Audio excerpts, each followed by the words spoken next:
Hey, this is Patty Negri, and you are listening to the Paranormal Zone.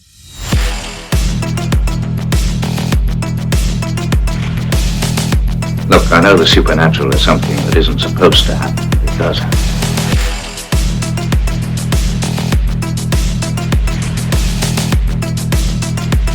A ghostly apparition in the dark of night.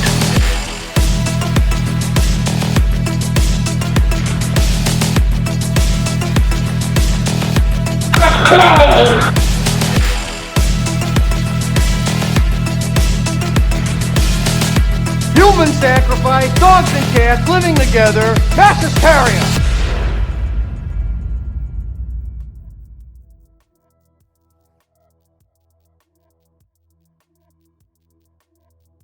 Mike, it's that time of year. It is our favorite time of year. It is Spooktober. It is Haunted Halloween. It's a month of spooktaculars and any other overused cliches, we could use to describe this haunted month of It podcasting. is the month of great fear, nightmares, and cups of tea. Like I'm having a recall. Sure. A spot of tea right now, and I'm enjoying it greatly. I thought for sure you were going to, mention the dancing skeletons again and Dancing pumpkins. skeletons, pumpkins, big fat pumpkins. Jack-o'-lanterns. Jack's Lantern of O. That too. Yes, Mike, it is good to see you. It feels like it's been. I feel like you've changed in appearance. It's been so long since I've seen you. Have you lost weight? Are you disappearing before my very eyes, or are my eyes deceiving me? What's going on over there? I have been losing weight. Oh, My eyelids have gotten a little thicker as I've aged. so what weight you do lose, it's counterbalanced by your growing eyelids. Yeah, my heavy eyelids. But the heavy eyelids don't happen all the time. Okay, I see. Just on occasion. But, So, am I going to see you one of these days on the podcast with like toothpicks holding your eyes open? No. Or whatever device you would use. Toothpicks would hurt. I don't know if you want to use toothpicks anywhere near those eyeballs. Those beautiful eyeballs of yours, Mike. Yeah. Mm-hmm. But it is good to see you. It's been a hell of a long time. My brother Joe and I managed to get a Retro and Randoms episode out for our Patreon patrons last week, and more to come soon. You and I need to get the next Patreon episode out here sooner rather than later. No. Why not? No. Because it's going to go just like the last time we tried Retros and Randoms. I'm just pushed right the hell out. No. I'm talking about Patreon exclusive episodes, not the sub series, not Retro and Randoms, So I'm not Wicked Legacies, even though we need to get the gal darn true crime episode out there again. So which one am I getting kicked out of then? Pushed aside. Would you stop whining? You can go right to your room, young man. I am not going to have any of this. Well, I have to have excuses for my times that I just can't appear. It's not my fault. I'm getting better. Yeah. In all sincerity, it is good to see you. It feels like it's been forever. But Yes. for our new listeners, anyone who happens to be new to the program, this is the Paranormal Zone, your weekly dose of, hell, you guessed it, all things paranormal, strange, and mysterious. My name is Patrick, and I am joined, as always, by the aforementioned co-host with the Ghosts, the Paranormal Poster Boy himself. Apparently his name is Sir Paul tonight. Mr. Michael Carbno, the svelte, aging beautifully and gracefully, Michael Carbno. It is good to see you, my friend. The wasting away as I age, you mean? Okay, I'm trying to make it sound good. You're svelte, you're slim and trim. Yeah. And it's all because of good reasons. So we'll just leave it at that. That sounds great. We shall leave it at that. Well, Mike, you know what it is? We shall leave it at the river. Please don't. As we mentioned, it is our favorite time of year. That's right, the month of Halloween. I love it. I love the vibe. I love the feel. I love the weather. Sammy Jaime. Yes, and that's a shout out to your niece. I hope her ears didn't fall off her head when you just said that. Yes, Sammy Haney, Sam Hain. Corey Haim's long lost brother. No, that's Sam Hain, not Haim, anyhow. R.I.P. Corey Haim. Mike, what better way to kick off? Sorry. What better way to start off our month of paranormal perfection, paranormal podcast perfection? Stop Jeez, giggling. the hype, Patrick. I know. Wow. That's my goal in life, is to disappoint people. So yeah. I think we're doing really well at that. Wowza. Now, to kick off our month of spooktaculars, Mike, we're talking about two of our favorite topics: haunted houses and ghosts. Hell yeah, the two tend to go together. They're intertwined, so to speak. Well, and Mike, you just about can't have one without the other. No, exactly. You can't have a haunted house without a ghost. Yeah, well, you could have a ghost without a haunted house. That's for sure. Exactly. That is exactly true. But anyway, go ahead. What were you But saying? Mike, speaking of houses that tend to have paranormal activity, you, my friend, are going to be featured in our opening Ghost Gab segment, which is nothing new, which is usually the case, it seems like. But you have had some interesting experiences in your house as of late. Please regale us with your tales. Is that the right way to use that? Regale us? I'm not sure. Please entertain us with what the hell has been going on in your house as of late. You've teased me. Speaking of teasing, you've teased really me by these texts. I'm chomping at the bit to see what the hell's happening. Do not let me down. Yeah, I don't even know if I dare start now. Jeez, listen to that. Put me on the spot. Yeah, exactly. No, actually, it has been quite fun. It's been in the last maybe 2 or 3 weeks, actually. Started out where Mary was in the bathroom one evening, and I was in bed. I had just gone to bed. Mishka was laying on the bed with me, and Mary said that she heard somebody walking out in the dining room. Clarify who Mishka is before people think you're a two-time an asshole. It's me dog. Okay, thank you. Carry on. Our wonderful Great Pyrenees. But anyway, so like heavy footsteps. And because she asked, did you get up and were you walking to the kitchen or through the dining room? And I was like, no, we were just laying here. So that was, an interesting thing. It just kind of chalked it up as another event. And that was the first one that took place a bit ago, right? It was like between 2 and 3 weeks ago, something like that. I would say. I think you might have mentioned that one on a prior episode, I believe. Yes, but I could be mistaken. But I did have the same experience shortly after that, and it was just like the story swapped around. It's like I was in the bathroom, and I heard somebody walking out in the dining room, like heavy footsteps, like somebody with shoes on, kind of thing. Really?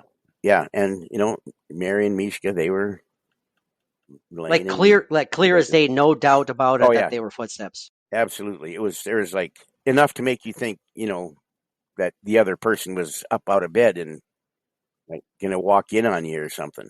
Okay, that's kind of creepy. Okay. Yeah, it was interesting, but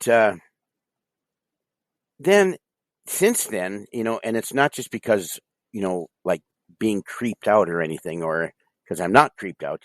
How I just don't get creeped out. I know it's annoying. I know it really is.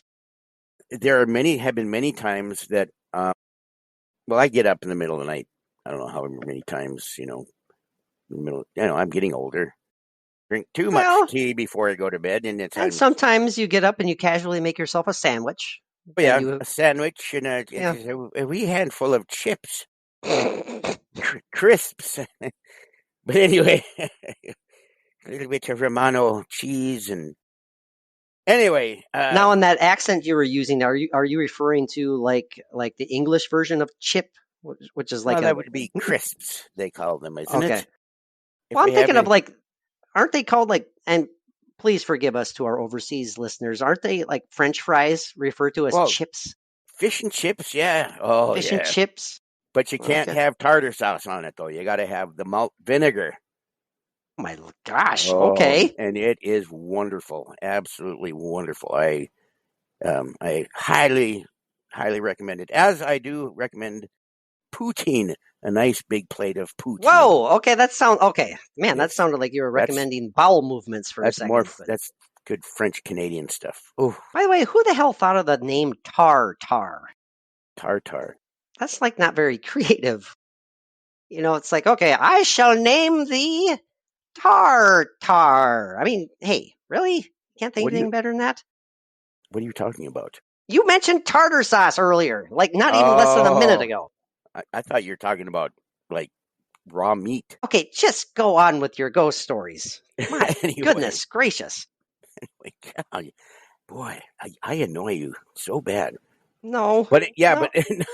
but ever since then, it's and like I said, it's not because I've creeped out or anything, but there are times when I'm walking through the dining room. I don't turn a light on. I just go, and I feel like I'm not alone. I tell you, it feels like there's somebody else there. But of course there isn't. But So what do you mean by that? So Claire, do you get like I know you don't get creeped out, so you don't necessarily get like heebie-jeebies or anything like that. It just feels like there's somebody there. Like there's a presence that you can't quite explain. Yeah. And there are many times, and so many times that this happens that I don't mention that.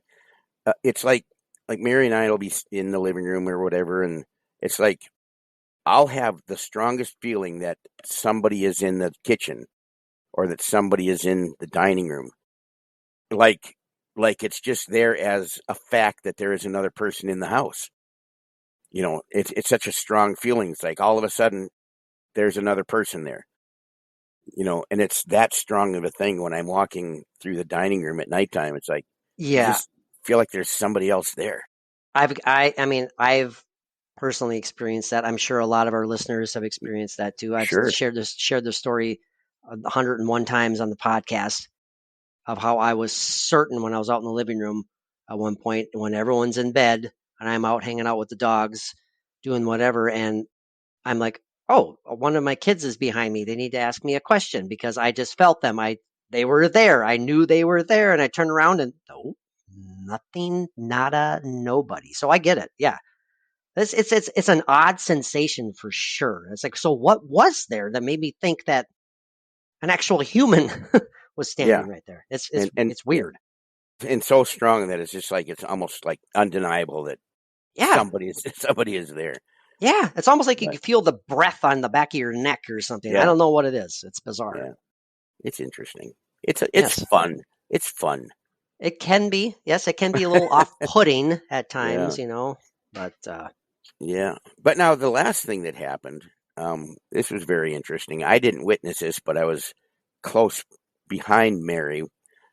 She was going into the kitchen, and just before turning the light on, the light switch just inside the door, she said she saw like these flashes of light, like coming from the cupboard, shooting out into the kitchen.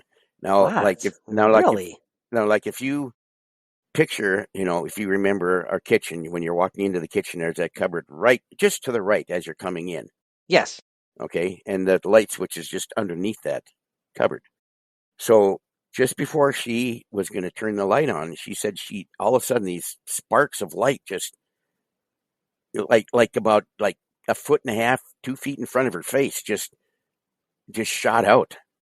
And she didn't freak out or anything. From like the cupboard. Yeah, from the area of the cupboard door. It's like, the cupboard was closed and everything, but it just shot out and out into the kitchen.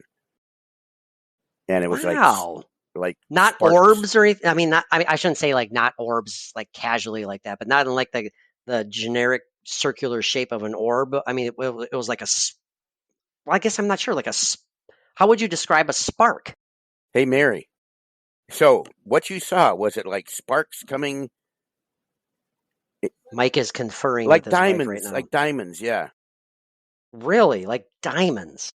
Like diamonds and sparkling and shooting out from in front of your face out into the kitchen. Yeah.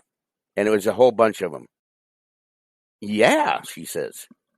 Okay, I'm playing devil's advocate. You don't just have a shit ton of like sparkly bugs that shot higher. No, I haven't seen a firefly for years, and I miss fireflies. Okay, not even Yeah, sparkly bugs. She said it wasn't that. Not even sparkly bugs, but maybe some sort of bug with a reflective surface. No, not. Well, I know. I totally. I know I sound stupid asking that question, but you gotta throw it out there. You do have to throw it out there, but there was many, Mary, like a big flash of many diamonds. Okay, that's intriguing. So, what the heck? What vibe do you get from that, Mike? Well, what could that possibly be? The thing is that I was behind her like maybe 4 feet because I was going to come into the kitchen as well. But the whole incident was done and the light was turned on, and before I got there. It was that quick. But yeah, the way she responded and reacted to it was like something definitely happened. So she definitely wasn't just seeing anything. There's some sort of energy there, obviously, and it was in motion. Exactly. Gosh, kind of the vibe I got. It's like maybe something. I'm doing that in air quotes. In the way she moved. Okay. Yes, Mike is in a singing mood tonight, boys and girls. Sorry. I mean, did she capture kind of like maybe something going through that quote unquote veil? Yeah, moving from one side to the other. Something kind of maybe didn't want to be seen and was kind of like, oh shit, got to get out of here. Zoom, vamos. Yeah, it was. I don't know. Yeah, just popping through that veil right there. That's my first vibe I got, was like something kind of coming in and out. Yeah, well, definitely, I definitely, connected along with the energy that seems to be around all the time between the dining room and the kitchen, and so many experiences you guys have had have been focused on that same area in your house. Right, exactly. Well, just this was just the other day as well, or was this last night? I can't keep track of it. I never have been able to keep track of time, but anyway, the ghost cat that we have in our house, it's always seen in the kitchen when it is seen. I had also recently seen, excuse me, just one second. Mike is now coughing profusely. He's going into mini convulsions. Yeah. He's actually, he's back. He's back. Yeah, he's actually lying on his back right now. But anyway, I had thought I had seen like the fuzzy outline of the ghost cat that's been seen here. And what's really strange is around that same time is now this, I almost hate to say this because I can't equate it to a paranormal event, but it is the way it seemed and the way it happened. It sure seems strange to me that all of a sudden I felt on my lower leg, on the side of my calf, my left leg, started just burning. I mean, really? It's like, it felt like how when you get scratched really bad and it's opened up a little bit and it gets like, holy cow, and I did not scrape it on anything. Did you look at it? Was it red? It was scraped. I mean, badly scraped. Like there's like 3 scrapes on it. I think I took it. No, I was going to take a picture of it. I'll have to take a picture. If it's still there, take a flipping picture of it. Yeah. Yeah, it is still there. But it was just like your classic, you see on Ghost Adventures or whatever. All of a sudden, somebody's feeling burning on their back or something like that. Now, did you take your shirt off like Zach Bagans would? Even though he felt the scratch on his calf, he'd still take his shirt off. I took my shirt off. I flexed my belly, and beat my head against the wall a little bit. Okay, yelling that I'm possessed. Did you say leave? Yes, leave my body now. Get out of my head. And again, Zach Bagans. Flex you out of my. Anyway, yes. Yeah, that's great. I will flex you out of my innards. Yeah. Hey, by the way, anyway, we know Zach Bagans is listening. Open invite, right? I respect you, Mike, and I respect you. It's too easy of a target from back in the day. So it's just back in the day, yeah, that's true. Absolutely. But anyway, all very exciting things. Like So I said. do you find that concerning, Mike? In all sincerity, you've never really had negative paranormal experiences, as far as I know. Nothing like the scratch like that. If that's even paranormal. Like I said, I hate to even equate that to being paranormal, but it was So you're just not so odd positive. how it happened. You're not positive maybe you did bump it on something. The thing is I know I didn't bump it on anything, because as bad as this was and as bad as it looks now still. It's like you would have noticed it. And I'm not going to take my camera off and show you my leg right now. But, I wanted to, if it's there though, you need to send me a picture of it. And I will send you a picture. And yes, boys and girls, I am asking on air for my podcast co-host with the ghost to send me pictures of his legs. I am asking that right now on air. And are you going to on air ask me permission for you to post these pictures or anything? Or hell yes, if you are all right with that, may I post them? You're going to probably have to ask Mary to take a good quality shot of it. Yeah, she will. With the disclaimer that my legs are very Nordic Norwegian.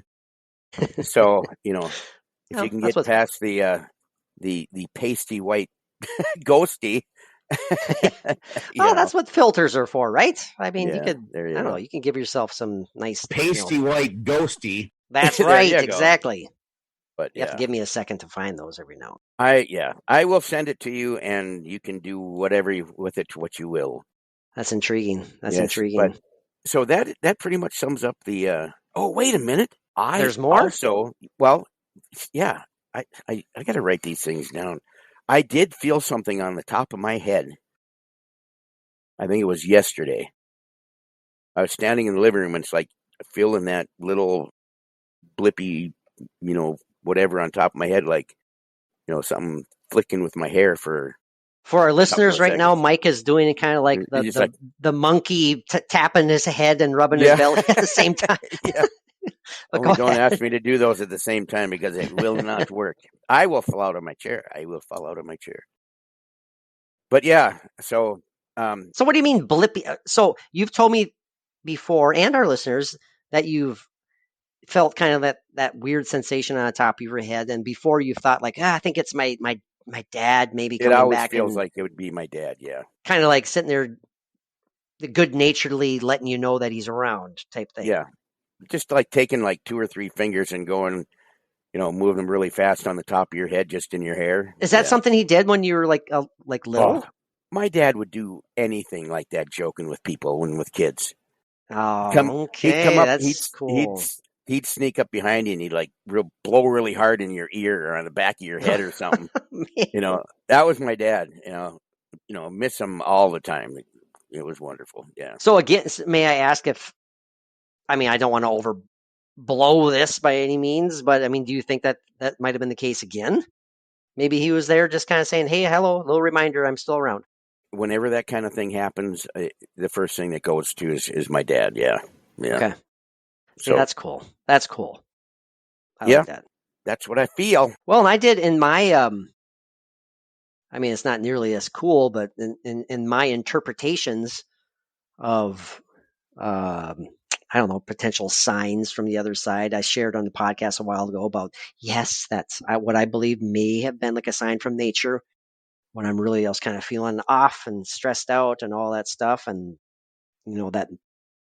that random monarch butterfly just came out of nowhere and hovered right in front of me. Yeah. Just la, la, la, la, la. And then just kind of, and it was like, wow. And it left. And I felt, I don't know, at ease and better after that. I will say, and I will say that, and I'll fill you in after we go off the air, Mike. The last month, for as far as like my without revealing any details, my new job and stuff, and particular incidents in the job have really affected me, and I was really not feeling it, and I wasn't myself. And at one point at this new job, I had that same experience, Mike, when I was outside, and a flippin' beautiful monarch butterfly just happened to float right in front of me again, and then it meandered its way off. And again, I was outside, and I was just I wasn't feeling good. I was stressed out, anxious, and I was just like, this isn't right. And when I saw that, I said to myself, I should say, I asked myself, I said, is someone Patrick, telling, is I someone said, telling me, Patrick. is someone telling me that everything's going to be okay? I said that, I asked that in my head. And I'm Yeah, telling you right now, things have changed in the last week, 10 days. Things have changed, and I feel like I'm back to myself. And yes, things are better. I'll just leave it yeah. at that, and I'll fill you in after we go off, after we end this episode. So that's interesting. Is it a coincidence? Perhaps. I don't know. I'd Well, like to think it was something more. I could give you my thoughts on that I do have if you want to hear them, or if you Yes, just absolutely. don't Please want to do. go that far into it. No. Please do. Well, for one thing, you and nature definitely have a connection. Obviously, I mean that's like a no-brainer to me anyway. I I mean, agree. I agree. going back to many years ago, which I'll never forget when you told me how you actually went and hugged a tree and you felt good and you I felt did. so much better after that. I See, did. that's not, yeah, and that's not, just some, quirky thing. It's like you connecting and grounding with nature. I felt it. I felt You know, something. I exactly. literally did that. I mean, listeners, you may or not believe in that, or and that's totally cool. That's totally fine. You might think I'm silly. You might think Mike's silly and stuff, but I felt the need to do it, and I felt the energy. I sincerely did. Exactly. See, that's that connection that you have, and nature calls out to you, and these things are sent to you either from nature, from that connection to God, if you want to even, call that, which I would with my faith and everything, but it's also that connection that brings these things to you also from, like, say, your father or your friend that and you have to go by what you feel when these things happen. I mean, because I know there are a lot of things that happen that you feel your friend, like, But yeah, that comes to your mind right away. I mean, you these things are a connection that you have, and very important connections that you and I have don't. to And yeah, have to and listen to. I don't. I don't overlook them for sure. So I think they're kind of neat. Definitely in hindsight, they're neat. At the moment, I'm like, is this possibly the case? And then when it kind of comes to fruition, it's like, holy crap, Yeah, definitely something means was there. something. Well, Mike, that's kind of cool, man. All these, I'm not going to call them little experiences, but my gosh, Mary's seen like these odd sparks. You guys hearing more heavy footsteps. You're Yeah, getting this flipping scratch now on your leg. I'd say something is ramping up in your house, and I'm not sure why. yeah. I got to say, remember now what I'm going to ask you if you remember this.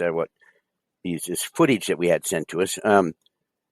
Speaking of what Mary said she saw, the impression that I got when she was explaining it to me was, remember when my daughter Ashley sent us that security camera footage of their house, inside their house in their living room, and there were those Yeah. Oh, yes. sparkles Yes. that were coming down the stairs, and then they'd get down to the bottom of the stairs and they'd just like disperse, Yeah. like Yeah. dozens of them, and they kept coming.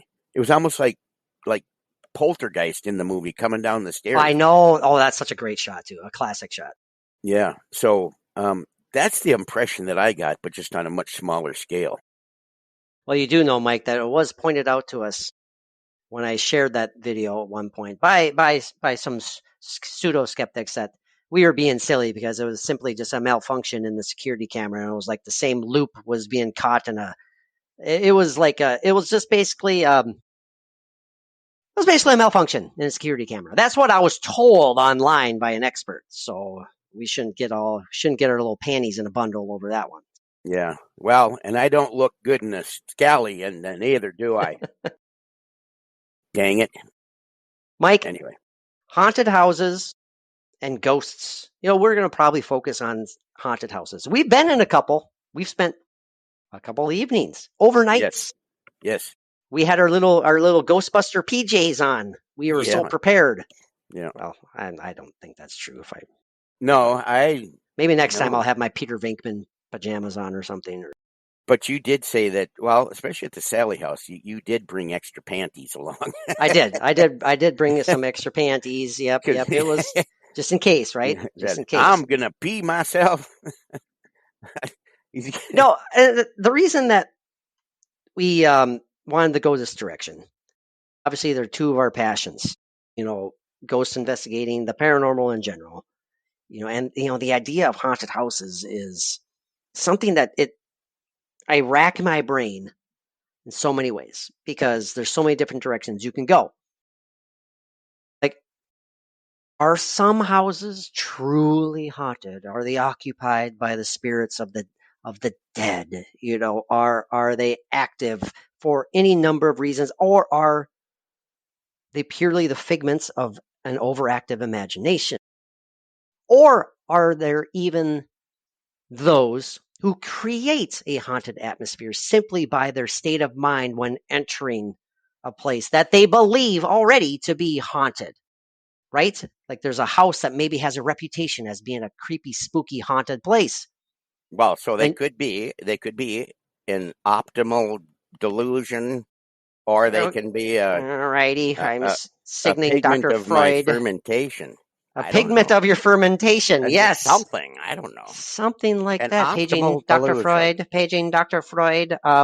Yeah, there's any number of ways to look at it. There's any number of ways that we can take this discussion. But the first thing I wanted to point out, as an example, we spent the night at the Boyd House, right? Yes. One of Minnesota's most quote-unquote allegedly haunted houses. And it's an awesome spot. It's an awesome old house. We had a great time there. We had some intriguing experiences. Nothing by any means that we could consider evidence or proof. By no chance could we do that. We didn't capture any evidence that we could show a pseudo-skeptic and say, hey, look at this. This is what we got. I did find it quite interesting, though, when I was trying to sleep in that easy chair across from the bay window. And I would doze off, and then my eyes would open up. I'd be awake, and I'd look over, and it's like, that's where the coffins were at their funerals. And then I'd doze off again. That's right. I remember you telling me that. Yes, because they did have the funeral in that house right in front of that bay window. Yes. And now they have the little, now they have the little TV setup right there. Yeah. I mean, we had a great time there. We had some interesting experiences with the dowsing rods, potentially some spirit box interactions, but say what you will about spirit box and their legitimacy. Some very questionable potential EVPs that we maybe have caught, but again, nothing that's like just definitive and like absolutely this is what it is. But I bring that up because, and I'm not going to say any names, but there is a YouTube channel that I came across that I kind of rubbed me the wrong way for various reasons. I don't know these people. They could be wonderful folks. Hopefully they are. But they're a paranormal investigative asses too. Who knows? Yeah, they're a paranormal investigative group. Okay. And I believed. I forget what the title of the headline was, but it's clickbait the way that they frame it. Because you're scrolling through YouTube videos and it's like our night of horror in Minnesota's most haunted house. And I watched the video. Boyd House. Yes. And I watched the video. And it was, an hour or so of jump scare after jump scare, screams after screams, running their spirit boxes and just being blown away by every little reply that they could possibly have got from there. Yeah. And I don't normally do this, Mike, and I probably sound like a putz when I say this and stuff, but I was so irritated. I was actually moved to comment on them. No, you didn't. I did, but I didn't say anything terrible. But I essentially, I don't remember what I said exactly, but I essentially said, well, yeah, my podcast co-host and I, and we're very amateur investigators. We spent a night there and yada, yada. We did this and we did that. We did this. And basically absolutely nothing happened. And before I started sounding too snarky, I just ended it with, well, perhaps the spirits were simply quiet that night. Right. But I was like, wow, you guys, this was amazing what you had apparently experienced. I mean, it was kind of obnoxious. I mean, Did they watching this video. did they ever respond back to your comment No, or anything? no, Okay. no. No one replies to us. Are you kidding me? Yeah, I know. Because they know who we are. Yeah, we're not worthy of a reply, which I get. Yes. Anyways, so before I start sounding too negative, maybe they did have that many unbelievable experiences, but maybe they didn't, and maybe they thought they did because they were so uber excited before they even went into the house. Now, Mike, now the question that I will throw at you after that very long kind of intro to this: do you believe in the possibility of the human mind creating a haunting, essentially creating a haunted atmosphere?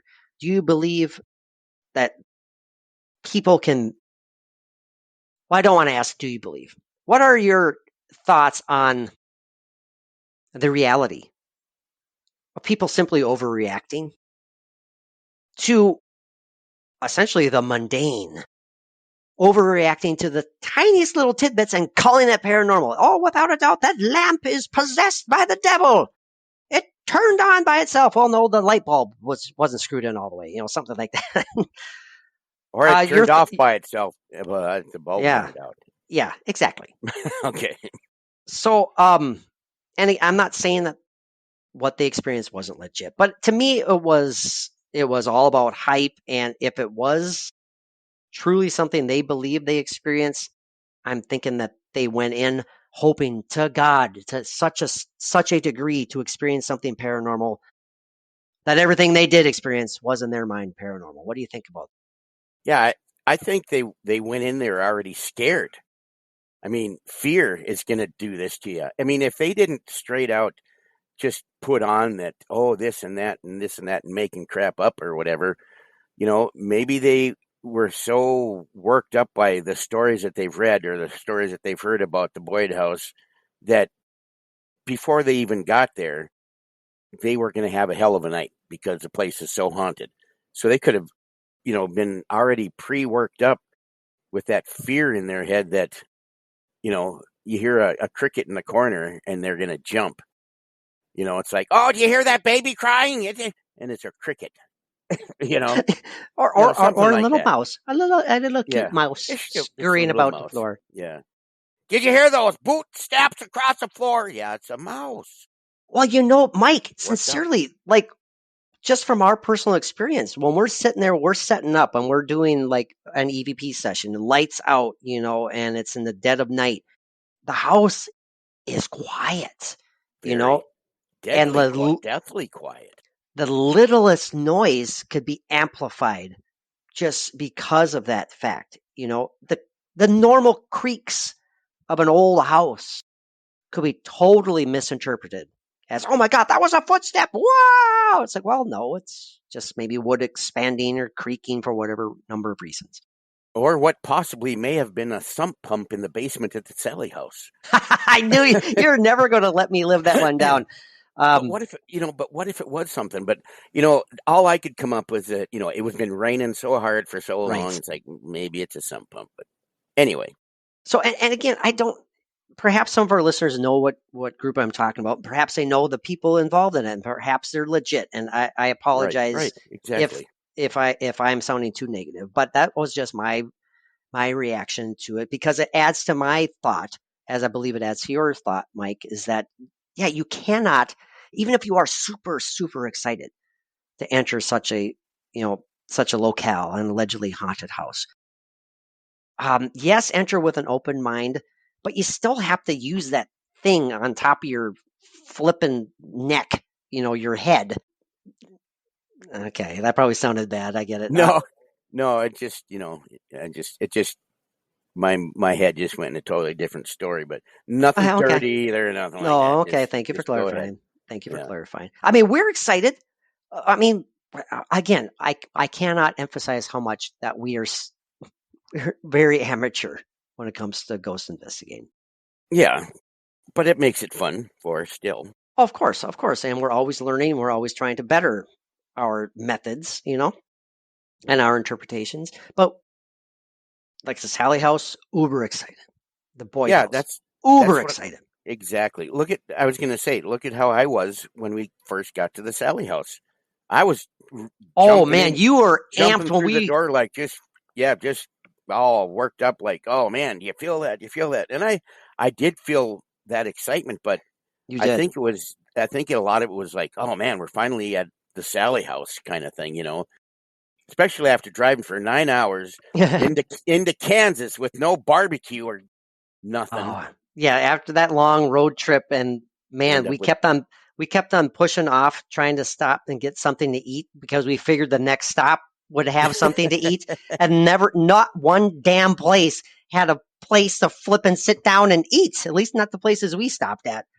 We ended up at McDonald's. It kept me up all night long. I kept it up going into the bathroom. Boy, that didn't sit with me very well. Oh man, it's like, but hey, again, Mike, did you hear that? What's that sound? That's just me. Sorry, hold on.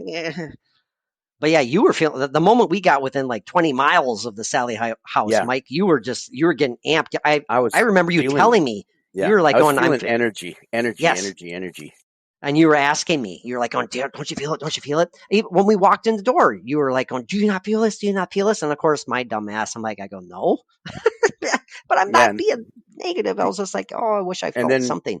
As soon as you said no, what happened? It totally killed your mood, probably. Killed mine, and boy, yes, Sally just left out the back door. But Mike, okay, no, I'm just kidding. Now look at it the other way. If I had said, "Yeah, I do feel something," if I would have, even if I wasn't, I just can't. This sounds like I'm high and mighty. I just can't lie. I can't sit there and fake feeling something. But if I had said that, what would that have done to your mood? Would that have amplified your mood even more? It very well could have, but I would hope that I would stay true with what I am feeling on my level of what I'm feeling. Yeah. But yeah, I don't know. It's and we did film a segment of you later that night, early in the morning, where you just had to pause and explain yourself how you were feeling just really off, and you couldn't put your finger on it. We were downstairs. Gosh, it was 1 or 2 in the morning at that point. And yeah, you just didn't feel like yourself. Like the moment you were super excited to get there, but then I don't know, Mike was just not quite clicking on all cylinders for the rest of that night. Well, I could have been during a med change or something. No, I don't know. No, I know you know what I'm referring to. I do. Yeah, and I noticed it too. And no, I don't mean to cut you off, but the same thing kind of happened. Maybe was it kind of like what happened in the old courthouse at Bonanzaville that we went to? Yes, absolutely. That Where to me there too. You had to leave the courthouse because if I remember correctly, it's almost like you had a moment where you forgot what time it was, or you thought we were in there for so much longer because you actually said, like, haven't we been in here for like a half hour or whatever? And it's like, yeah, we just got in here. You truly believe we've been in there for a long time. It was really odd. And I felt like I lost some time or something somewhere or something. Yeah, that was like kind of bizarre. And I think I was getting really, really hot, very hot. You were, yes. Well, and yeah, it's like I just spaced out. It's like I remember kind of coming out of it a little bit, or coming to where I could think a little bit, standing against that railing, looking out the window, or across the jurors' seats or something like that. Something just struck you. And right after that, I had to go out. Yeah. Yeah, that's so intriguing. So intriguing. So again, kind of getting back to. Anyway, yes. Kind of getting back to the point of our discussion here is like, yeah, I think I can speak for you. Wow, what happened to you? Mike just swallowed a squirrel. Hello. All hands on deck. leave Dick alone. I said all hands on deck. Okay, there he is. Are you back? Are you fine? What happened? Oh, he's waiting before he comes I back. choked on my tea. Wow. Death by I was- tea. I was trying to swallow it, and oh man, and it just all of a sudden stopped, like back by my uvula, and it just kind of hung there, and it didn't know whether to go down into the stomach or the lung. Oh, my eyes are watering now. Little bit went up the back of my nose, though. I didn't care for that too much. Oh, I don't know. Lord. That's damn it. That was Wish I didn't put so much sugar in it. Don't mean to giggle, but that was kind of a funny visual. I shouldn't have used 4 tea bags. Boy, that was strong. Hang on. Are you okay? No, you're all right. You're all right. Is he going to be okay, Chris Walken? I don't know. I don't know either. He's got red in the face. Quit laughing at me. Oofta. Okay, I'm good. Okay, he's back. Oh, that was actually when Mike got the scratch on his leg. Ow! Woo! There you went. Yeah. Are you back? I am back. Yeah. I totally lost track. Wow. Oh, so okay. Now my uvula hurts. Okay, I never thought you'd use that word twice in one episode. Okay, 3 times. There you go. Have you ever heard of a velveteen uvula? It's not. The hell is that? No, I have not. You need a salve for it. It's horrible. I've never had it, but I've read about it. I was in my CNA training. Okay. And of course, I'm kidding. Just carry on. All right, my wayward son. Okay, we shall.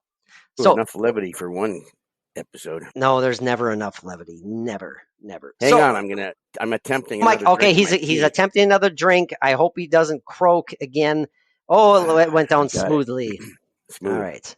All right.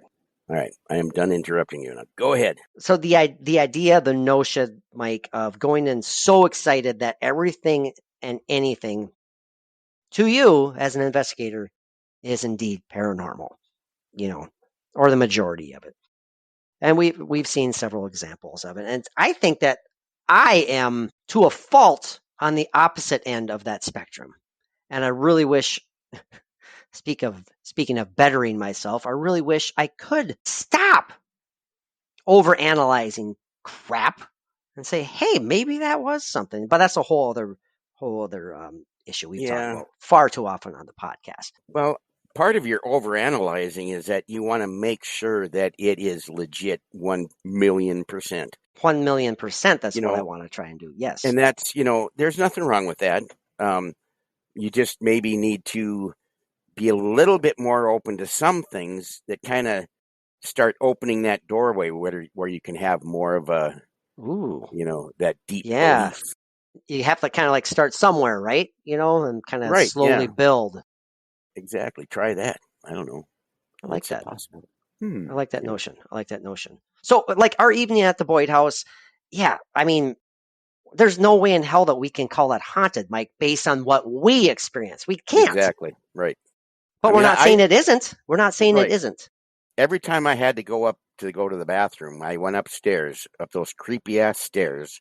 Yes. Into that creepy ass bathroom that had, you had already cleaned up all the ladybugs before that. I know. I'm so anal about that. I'm sitting there vacuuming the damn bathroom upstairs because it was covered in dead Asian lady beetles. Which, funny enough, I waited for you for, I bet you, how long before you were just going to go to the bathroom before we started recording, and I come tonight, back and I'm waiting, and he's waiting, and he's waiting. And what were you doing? Tell the good folks. I was vacuuming up living Asian lady beetles that are slowly infiltrating, our damn house here. And it's that time of year, fall's coming along, and oh my gosh, they're so flipping annoying. Last year, I sprayed down the whole outside house with like a homemade, quote unquote, like remedy. I think it was just dish soap. I think that's what it was.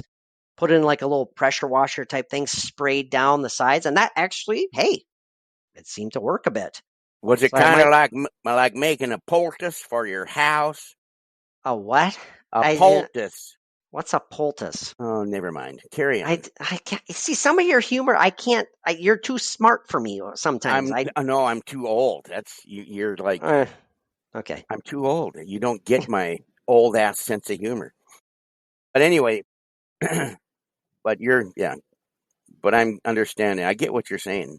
But there is some legitimacy, I think, Mike, to those heebie-jeebie feelings that people tend to get. You know, you, like you just said, you went upstairs, used the upstairs bathroom all the time because you didn't want to go down into the basement bathroom. That's right. The basement for some reason creeped me out. I mean, and the basement was modernized. It looked Modern, new. absolutely. It was nice, beautiful bathroom. Yes. And here I'm going up these creepy ass old stairs, creaky, and then down the hallway past the bedroom that's supposed to be haunted, and then walk towards that little ass door at the end of the hallway that got some gargoyle on it that it's supposed to be haunted in there. And then the bathroom is right to the left of that. I mean, why? How is it that I could do that and not go down into this nice... And I was the exact opposite. I didn't want to go to the upstairs one. I always went to the basement. Yeah. And you felt totally...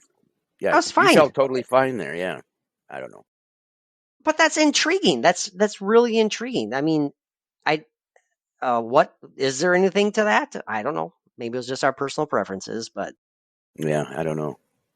And I will say, no, neither of us slept in the bed upstairs, the allegedly very haunted. I believe it's the master bedroom upstairs. Yeah. No, we just cuddled in the recliners, separate recliners. We each had our own recliner, and you couldn't sleep all night because you kept getting woken up by me and my damn snack wrappers. Oh my gosh! Yeah, this guy couldn't stop munching all flipping night, and the moment, and then I wake up with Dancing with the Stars blasting in my ears. I don't know how to hear it. Yeah. I don't know how the hell you couldn't hear it. I was like, am I in the TV sound stage right now? It was so flippin' loud. I didn't have my hearing aids. And then I asked Mike politely to turn it down, and then he's accused me that I yelled at him to turn it down. I went to sleep pouting after that. I believe it. Yeah, but pouting with his little candy wrappers laying on his chest. But they had freaking had unlimited little tiny Slim Jims, unlimited Rice Krispie bars, individual Rice Krispie bars. You were impressed with the snacks. They had pop, they had candy, they had chips, they had Fritos, they had dips, they had everything. Little candy bars, little Snickers, little Three Musketeers, little Milky Ways. I want to go back there. For the snacks alone, and for this is for other potential investigators who want to visit the Boyd House. They also had an damn near up all night tub thumping gentlemen's club that was rocking the night away. The whole town just had. We thought it was like a place you can go to eat. No, but yeah, well. I'm sure you could have got food maybe in there, but no. Bar food and a sideshow is what it was. So anyway. The Boyd House, I agree, Mike. We need to go back there. Absolutely need to go back there. And that one is easy peasy to get to. It's a short ass trip. It's only like 3 hours or so. Yep. Easy drive. It's a great locale. You have the house to yourself. And the snacks. Yes, the snacks. But again, I'll sleep in a different room this next time. We were both uber excited to get there, but I didn't. Again, this might be just me. I didn't get any vibes when we walked in. I was like, "Oh, this is a cool old house." I had the old house smell. Yeah, the smell. The Sally house. You were uber excited. I was excited, but I didn't necessarily feel anything. But the Sally house. I never got the creepy feeling either. The whole night we were there, other than thinking that I was going to get bitten by the rats, I believe, to infest the recliner that I was going to sleep on. There's squirrels in the recliner. Yeah, it was so It was stupid. rusty ass springs, is what it was. Yes, But no, yes. Patrick chose to sleep on the floor, I listening to did. that Listen to thumping the sump pump. pump in the basement, Yeah. pumping out all the rainwater. I did get kind of freaked out every time.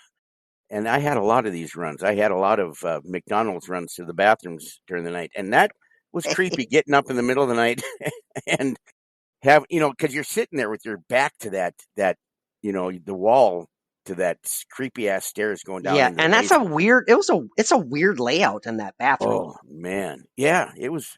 Well, it's very narrow, right? It wasn't. It's Yeah. very narrow and like long. It was retrofitted. I think our voices Okay. are off. I don't. Yeah. It was retrofitted to a bathroom. It was actually the room underneath the stairs, wasn't it? That I went believe upstairs.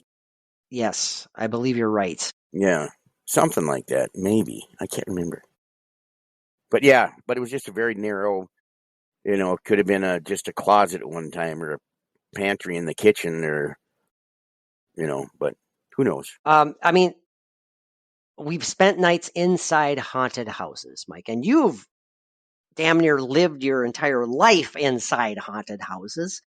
I mean, would you go as far to say that, for instance, like the veranda house in Park Rapids, would you call that house haunted?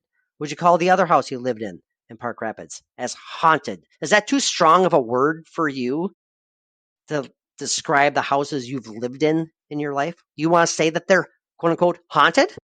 Absolutely. Okay. You're quick to answer that. Okay. They're 100% haunted. I mean, especially when I have been able to identify, what would be a intelligent ghost and also residual stuff. I mean, I've experienced all of that in how many places I've lived, going back to, when I was a little kid. I mean, it's clearly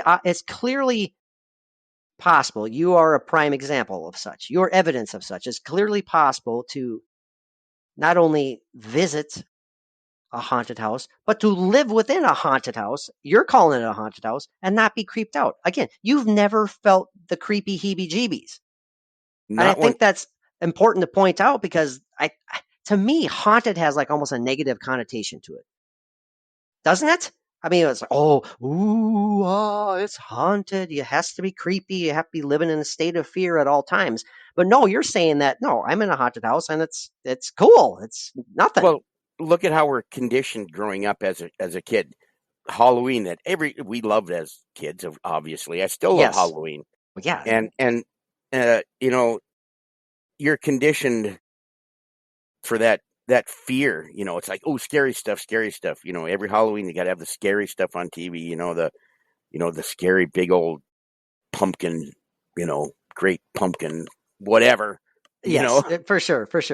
But now you made me lose track of what I was going to say. I didn't do anything. You lost your own track there, bub. But yeah, no, you're saying we've been conditioned to be freaked out.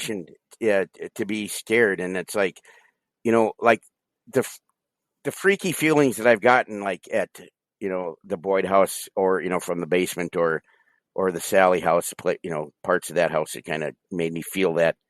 It's like those are ghosts or hauntings that I'm not used to.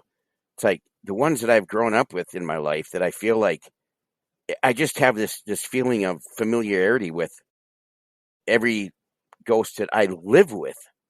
You know what I mean? It's like it's so normal that I've had these things happen. It's like nothing surprised me anymore where I live. Nothing freaks me out anymore where I live, kind of thing, Right. But when I get into somebody else's ghost in some other haunted house, it's like I got to feel that out because I don't know. Does that make sense?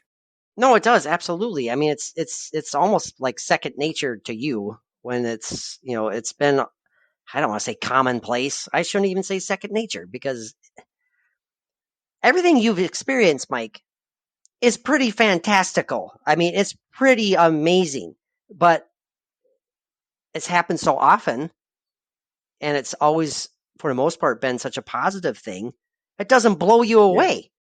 Right. I mean, you just on air told us that you got potentially scratched. You just told us again. Mary saw those sparks. You guys heard footsteps, and it's just like, okay, ho hum, another evening at our house, our 1882 built house, and it's just that type of mindset is hard for a lot of people to grasp, right? Sure. It just is. I'm a bit of an odd one. I've shared however many damn times on the podcast, some odd experiences that I've had, like at this house, right? That Yes, you've had great ones. potentially, if they are legit paranormal, but I would never say this house is haunted, ever. I would never say that. If all those things that I think maybe have happened are somehow proven to be legit, there's no way in hell I still can call this. I still can call this a haunted house. I hope you're trying to see the point I'm getting at. It's just to try to delineate between a house that has paranormal activity versus a quote unquote haunted house. To me, it seems like there's a difference, but you don't think there is. Well, I'm going to ascertain, since you used the word Oh. delineate. Yes. Thank you. Kids and All reference number 1074. Excuse me. Okay, just quickly recap what you in a just a little melon ball what you're getting at with your point right now. Okay, I don't have a melon ball nearby. I'm looking. Well, about the size of a melon baller. Well, to be frank, you can be Mike and I'll be Frank. I'm saying there's a difference between a house that has paranormal activity and a quote unquote haunted house. Right.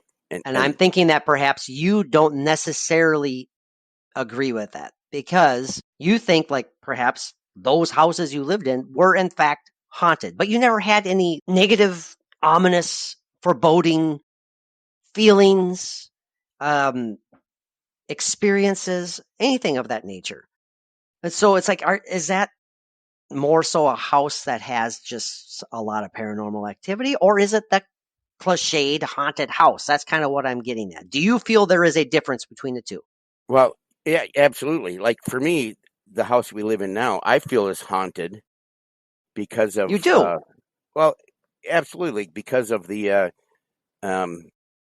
if I can, we rely on the feelings that I get about like the shadows that we've seen or the something moving through the dining room. And I can almost relate it to, like I've talked about before, the lady that used to live here, with the name and everything, and like when I feel like there's a history that goes along with things that are happening that would suggest a haunting, that's pretty straightforward right there. I mean, that to me is the place is haunted by, whether it's residual or an intelligent haunting. It's something that's from the history of this house. Like with you in your place, I'm thinking more not so much haunted, but you have events that happen. You have paranormal events that happen, like when you felt somebody behind you. It's not like something that's ongoing that to a point, where it's a residual or anything like that. But you've had those things happen. And the recurring sensations of always swearing to God, I see someone out on my deck walking past those windows, or hearing people walking up on the deck, so much so that the dogs actually react because they too hear something or someone walking up on the deck and there's no one there. Well, it's just it's weird. But that, I've forgotten about that it happened. Something like that, and that's happened more than once or twice, correct? Yes, so, for sure. Hasn't happened in a while, but yeah. Well, that right there would suggest more of a haunting, whether it's residual or that's just, I just don't, that just, I don't know. I can't say that. But I mean, it's something that's reoccurring. It's the same thing. Like somebody is walking across your porch or whatever, and there's nobody there, and the dogs react to it. It's not just your imagination. It's not just the dog's imagination or thinking they saw something or Right. reacting to a car driving by. You have, all of you have identified it, that there's something there and that you have seen this. Yes. Is Well, it something, heard it for sure. There's nothing, we didn't or heard see it anything, for, but or heard yeah. it for sure? Okay, still, just the same. Is it a residual haunting from something that's happened there before, or is it something that's connected to you personally? Is it one of your instances of the times you feel like your friend with you, or your dad or something, or something comes across the radio? Is this something that's like that? Is it like a message trying to be getting to you, or your does that make any kind of sense to you at all? No, no, absolutely. I buy into all those possibilities, 100% for sure. Yeah, it's just that again, and I'm being redundant. Just that for whatever reason, the term haunted sounds like such a negative, spooky, creepy thing. It has that eerie connotation to it. Yeah. I would never in a million years say like, yeah, this house is haunted. Never. I would never say that. And I'm kind of blown away though from you believing or choosing to describe a house that you're in as being haunted. Maybe it's just my ignorance, and maybe it relates to what you said earlier, Mike. Like, just consider how we have been how we've been raised, how we've been almost programmed to feel about, the spooky, the paranormal, the other side, the unknown. Yeah. Maybe I can't shake that, or maybe you have, and so that's why you're okay with calling your residence as a haunted locale, and several different residences that you've lived at as haunted. Yeah, but I'm lucky enough to have been raised not having that drilled out of my head. Yeah, for sure. And has that made me more open to where I experience real paranormal events? Or could some people think that being raised like that just automatically puts that thought into my head that yes, there are ghosts, or I've seen or experienced this, and because I think I have that balance though, to where I know if there's something that's haunted or that's paranormal. If I see something, and either you figure out right away that, oh no, that was this and it was normal, I can deal with that. It doesn't have to be something that's connected to the paranormal. Sure. I don't know.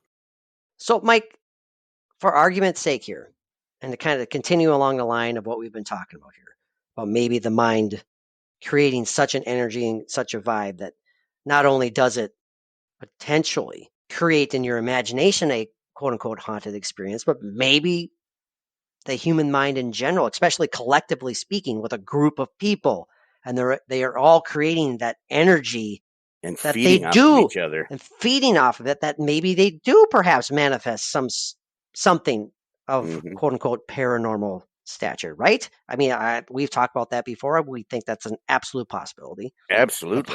The power of the mind is incredible. Well, it's energy itself. Yeah, for sure. Create. So, which is a whole other side of the quote unquote paranormal, which is amazing, which is absolutely amazing. But we're kind of sticking to that side. We're kind of sticking to the paranormal as being on that other side of the veil, something that we aren't, like in this dimension, this existence right now, that we aren't supposed to experience. But for argument's sake, Mike, let's say that we do finally someday down the line book that overnight at the Villisca house, the Villisca murder house.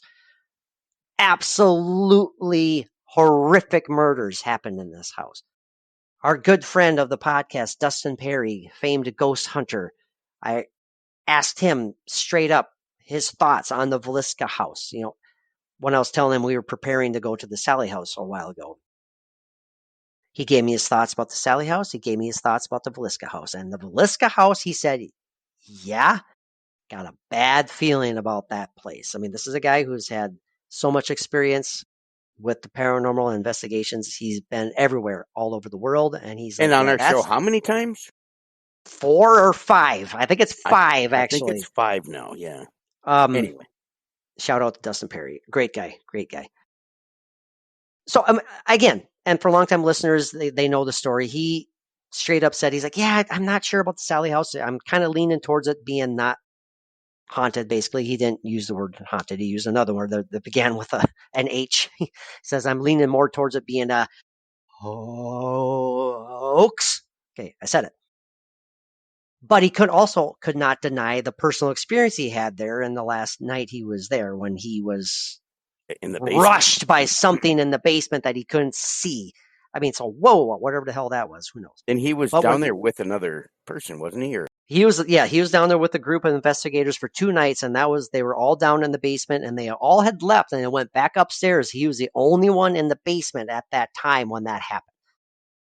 So anyhow, when asked about the Velisca house, he said, yeah, that I don't have good vibes about. And he basically kind of warned us about prepping to go there. So it's impossible to tell how we would feel, Mike. It's impossible to tell the future. I almost give myself heebie-jeebies right now thinking about it, just because it has such a dark history to it. Yeah. And the idea of spending a night in that place, chances are I'm going to be creeped out the moment I walk in that door. Exactly. So does that add to the potential of creating that creepy atmosphere? It has to, right?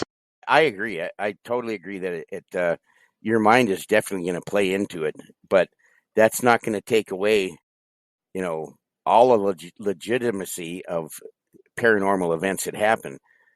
There'll be things that your mind is going to be playing on you, but there can also be just as much that's you will never explain, except that it's something paranormal and from the other side. It's now, go ahead. Would you be excited to go to the Velisca house, Mike? I would be excited. What was that noise? There was a noise? Yeah. No, I honestly didn't. Did you? I thought I heard your throat. Did I gurgle again? Oh, I'm sorry. It was probably a throat gurgle. Okay. Yeah. Thanks for pointing it out to everybody. I didn't notice. Sorry about that. It's called acid reflux, boys and girls. It happens. There you go. Take a pill. Would you like a lozenge? Would you like a little lemon? Let's suck on a lemon. Would you like a hard candy? Would you like a mint? Would you like a peppermint patty? Ooh, yes, the peppermint patty. Those supposedly help everything. Yes, they do. Would you like a mint lifesavers in a cup of coconut milk? Good for the stomach. Settle you right down. But anyway, the Velisca house. I mean, what would creep me out is making that turn into that freaking attic spot. Yes. I picture us being in there doing like the some Estes method and some, you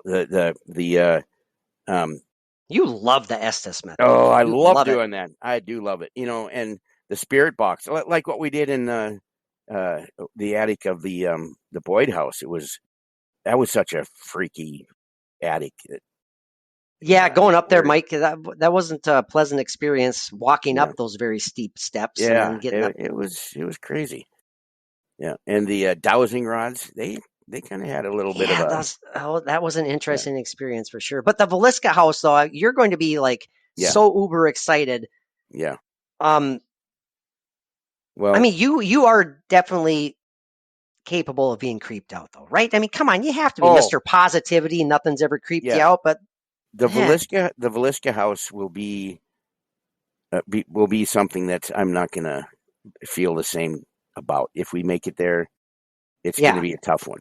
I mean, I picture myself being in those bedrooms, and what's also going to fuel this is that I have it in my head what the whole picture of the layout of what happened and what happened after and how the bodies were, and it was so horrendous what happened to these children and the adults that I can picture myself standing in those rooms and just holding my hand on those axe marks in the ceiling Lord, and you and just getting that just vibe, that oh, energy. that's something that I'm going to have a hard time doing. But if we make it there, I have to feel that. I have to put my hand up there. I have to see what comes through and what I can feel and what. It's going to be hard though. It's going to be very difficult. Now, would that be something that you'd be able to shake? When we leave on the drive home, or is that something that's going to like affect you if you feel something that deep and dark? You Yeah. experience it. Do you think that you be again, impossible question to answer? I get it, but do you Well, think you'd be able to shake it and be like, oh, okay, we're out of the house, so I'm fine now, or is it something that's going to linger? I won't let it linger because I have done so well with shaking things with my EMDR training and things like that. That's true. That is very That true. I Yes. think that same thing would really make me shake that very easily. Okay. Yeah. So I think I would leave Yes. there feeling good. So I'm thinking, Leave it behind. and there is one other thing, two other things I want to bring up before we wrap it up, which we should do here.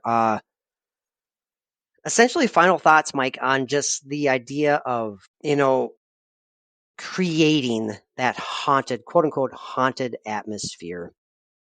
And perhaps even in doing so, potentially increasing the chances of you experiencing, quote unquote, haunted happenings.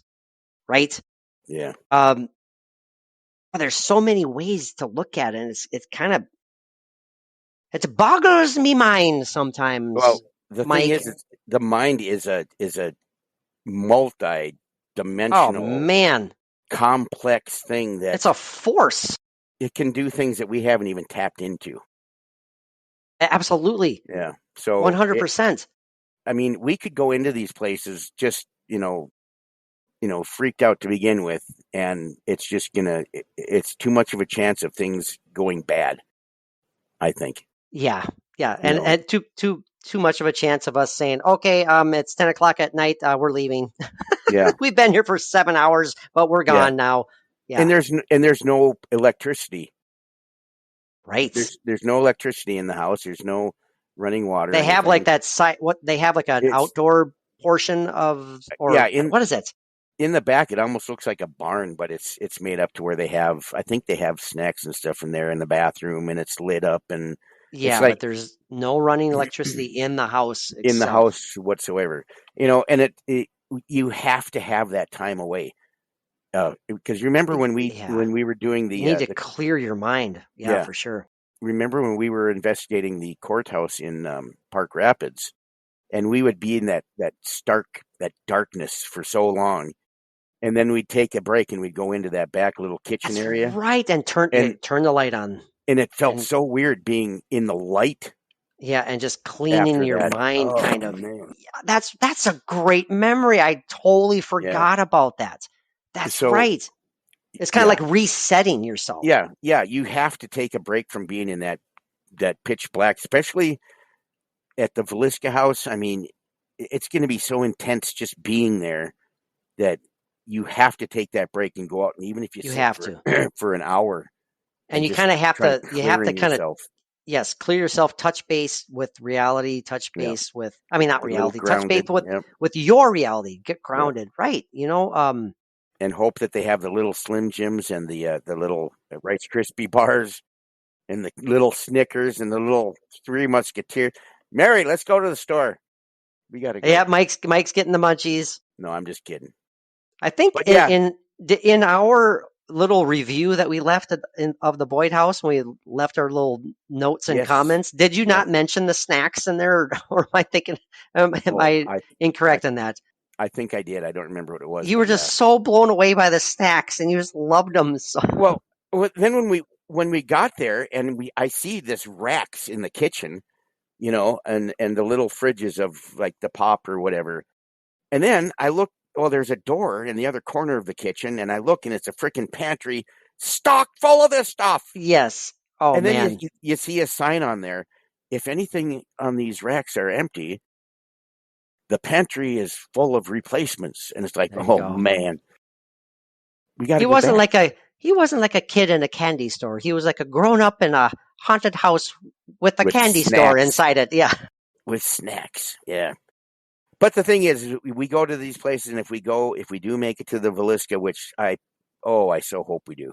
I hope so too. much. I really do. We have to. We just have to be prepared and balanced before we even leave That's to get there. Key word. Yes. Balance. I don't want to be Stay balanced. overhyped. I Yep. don't want to be overhyped. I don't want to be creeped out. Yep. Overly creeped out. Yep. I have to utilize, Mike. I have to utilize my overly logical and or my analytical mind Yeah. for my benefit at that place. Yeah, but not Just to to the kinda- point where you shut down. No. like- But since you get what I'm saying though, because I do totally. at a place like that will come in handy for someone like me. Absolutely. Hey, it might save your sanity. Heck yeah, that's what I'm saying. Oh Seriously. man. Yeah, but and it's only, it's an hour shorter to get there than it is the Sally House. It's a shorter drive than Yeah. it was to the Sally House. Yeah. Yeah, it's very nice. So But I'm I thinking, think Mike, a much smaller town, but I'm thinking this episode, I'm just going to say, should we just call it like Inside Haunted Houses? Should I call it that? Does that sound okay? Inside Yeah. Haunted? Or our nights inside haunted houses? We'll talk about it when we stop recording. Yeah, I think it's time to wrap it up here. Before I forget, I wanted to give a quick update on some of our past guests that we've had the honor of speaking with. I saw an update on the Book of Face from the lovely She Squatchers. oh, good. They have returned from their hugely successful overseas trip, Yes, and they have it was a another European trip, I think it was. yeah, and they have a new program that is I might be released now. I have to look into that again, like a television special. They're working on a documentary, I believe. Documentary. Yeah. I did see an update though that one of the original She Squatchers has decided to move on, and she has left the group. So they are now two She Squatchers. Just the two Jennas remain: Jen Cruz and Jenna Grover. Tammy decided to pursue other interests. They're still She Squatchers. there are only two left. Two Squatchers of She. So the best of luck to Tammy. And obviously Jen and Jenna, they're so cool to talk to. And, so great as guests. We got to have them on again. Yeah. So I wanted to throw that out there. Best of luck to all of them. And then I also did see that Jason Hawes, a guest of the Alternate podcast, a prior name before the Paranormal Zone, obviously. I had the absolute honor of talking to him way back in 2018. That was such a great conversation. Available on our Patreon page, which, by the way, boys and girls, if you've made it this far and you enjoy the content and you'd like to support the podcast, no better way than check out our Patreon page, loaded with exclusive content. We're narrowing down on our closing in on, I should say, 500th exclusive posts. We have over 100 exclusive episodes, including the true crime and retro and randoms. Damn near close to our 100th exclusive Patreon episode, Mike, other than retro and randoms and true crime. We need to get those out there sooner rather than later. Much appreciation to all of our patrons. You can sign up for as little as $1 a month. You don't like it, you can take off. No, it's fine. It's a free country. You can do it. We'd probably have a lot more people if they would start at $0.25. It sincerely doesn't allow me. Patreon actually suggests that I start at $3 at the absolute lowest. Absolute lowest is $3, but I always put it at $1 because I put it at $1. I mean, let's just give it a shot here. Yeah, I agree. Anyhow, that Jason Hawes interview is available on Patreon, as is all of our past celeb interview episodes. But I saw a recent post from him, Mike, that he has, with the blessing of Andrea Perrin, another flippin' guest of the show from The Conjuring fame, the lovely, the wonderful Andrea Perrin. He's starting the GoFundMe page, Mike, to purchase The Conjuring house. Oh, that would be so good. It is going up for auction on, I believe, October 31st. And Jason, by essentially her request and requests of other family members and requests of a lot of people who are really, truly trying to save this house, this property. It's had a lot of really bad experiences from the prior owners. I don't want to dive into the weeds of that one. Right. A It's lot of been negative bad, though. stuff. I mean, yeah. It's It been is. bad, and Jason has been really outspoken about that, and he's truly, truly doing this. It's not for him. It is not for him. He posts that. He makes it very clear. This is not for his personal profit. Not one dime of this goes to him. All of this will go to the potential of purchasing the Conjuring House. So I recommend you go to the Jason Yes. Haas Facebook page, look at his GoFundMe, find the GoFundMe, donate if you can. Yeah, let's save the Conjuring House. Another place, Mike, we'd love to visit. We have to go there. Oh, But man. this place has to be put in the right hands first. And so Yes. let's do what we Absolutely. can. Let's do what we can. Yeah. It has gone through some bad publicity and situations. Publicity, yes, Yeah. for sure. Yeah. For sure. Not handled the best. So this is being done for all the right reasons. So hats off to Jason. And yeah, help out if you can. Mike, this has been freaking awesome, man. As always, time flies. We're already at an hour and a half. How does that happen? I don't know. I have no idea. I lose track. I lose track too, just like we lose listeners. Yes. Yeah. As quickly as we lose listeners. Oh, I keep popping my peas on this goddamn microphone of mine. Sorry, I finally dropped them. We were good. I don't think we swore all night until that one right there. Damn it. I swore a couple of times. I didn't put Did you? the Okay. F-bomb out, though.